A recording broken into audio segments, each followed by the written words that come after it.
Hey guys, I'm back with another video tutorial, and today I'm going to show you how you can create these 3 watercolor backgrounds using the Karin Brush Marker Pro markers.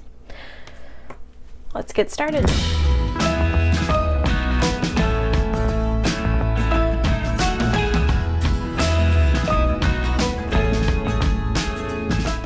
Okay, so the supplies you'll need for this tutorial is watercolor paper. And I'm actually using the Strathmore Watercolor 400 series. You'll need Karin markers, and I am using Apple, Arctic Blue, and Plum for this one. You'll need a plastic bag or saran wrap,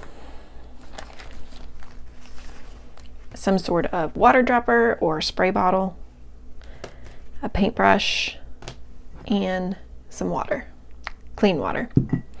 And it's always helpful to have a paper towel. Oh, and one more thing, you need a plastic paint palette. Okay, so this video is actually going to be fairly similar to my Tombow watercolor background video. If you didn't catch that, I will leave a link to it in the description of this video. But I'm using similar methods here to create watercolor backgrounds with Karin markers. So a little background on these markers. These are actually liquid markers. I don't know if you can tell here, but they're filled with 4 mils of actual liquid ink, whereas Tombow is, more of your traditional marker. It's not liquid. They're both water-based.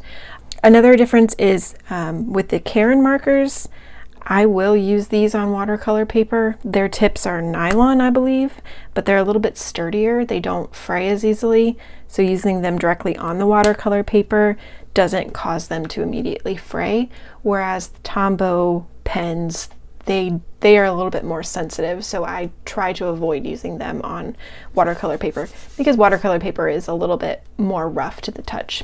So with all of that being said, let's get started with the first method. So this first one, I'm going to use a plastic bag. You can use a Ziploc bag if you've got some saran wrap laying around, anything that's plastic. And this is the Smoosh Method. I did not coin that term. I just know that a lot of people call it this method. So you're going to start with just coloring in random spots here, and make sure that you don't color wider than your paper or you will have a mess on your hands. Speaking from experience. Doesn't have to be perfect. The whole idea of this is just making a random design. Next, if you have a little spray bottle, that works really great. I'm actually going to be using this water dropper because I can't find my spray bottle. And I'm just going to add a few drops of water to the plastic bag. You don't want to overload it with water, but you do want to add enough so that the colors will smoosh around. Add another one up here. Okay, and then flip the bag over, make a mess, because that's what I do, and then just use your finger to, with the technical term, smoosh the color in the water around. And this will create your watercolor pattern.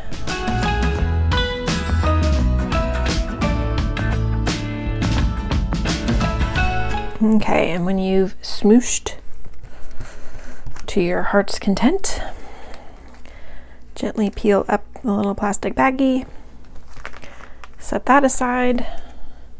If you made a mess, you can use your paper towel to kind of dab up the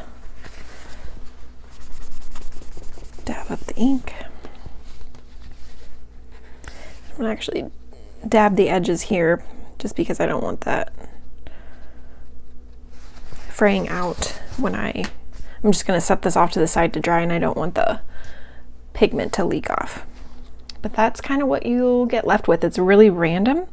You can tell here the purple did really overpower the blue, which isn't exactly what I was going for, but that is the beauty of this method. You really can't mess it up. You might not get the look that you had in your mind, but it's still pretty, right? I mean, it's still a nice watercolor background. I'm gonna set that to the side to dry. All right, so the second method is where you will use your handy color palette here. All right, so I'm actually gonna, just like with my Tombows, in my Tombow video, I'm just gonna color right into the palette.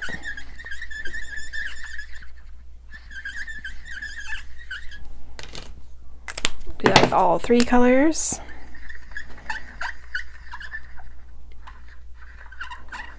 I know that some people find this sound, the screechy sound, very satisfying. I cannot stand it.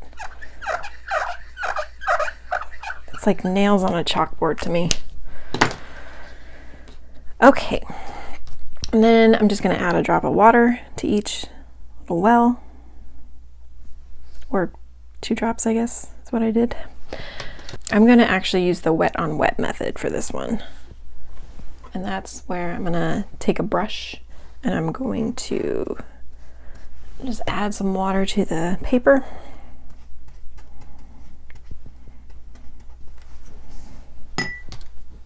And then, using my paint palette, I'm just gonna dab on some color. Because this is wet on wet, it really brings down the saturation of the colors. And also you can add more water to the colors too to get them even more, to be more pastel.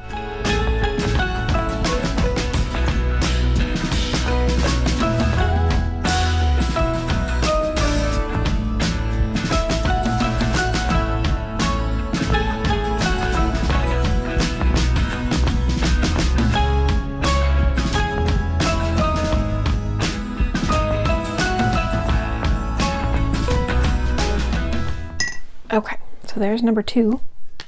We'll let that dry. This last method is going to be a little different because we're going to actually use the markers on the paper. So I'm actually just going to start with my purple, and I'm just going to make some colors on the paper. So again, this is Strathmore 400 series cold press paper that I'm using.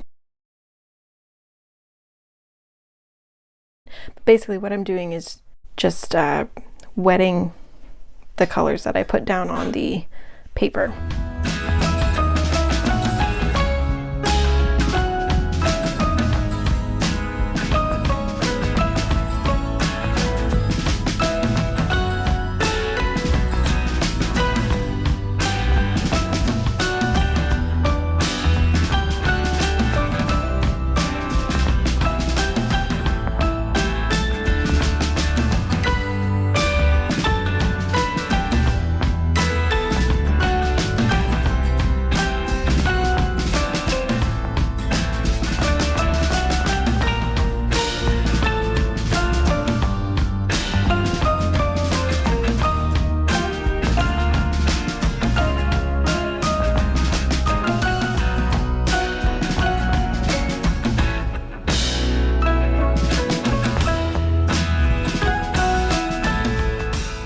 And there you have it. Here are 3 different ways that you can make these watercolor backgrounds using Karin Brush Markers.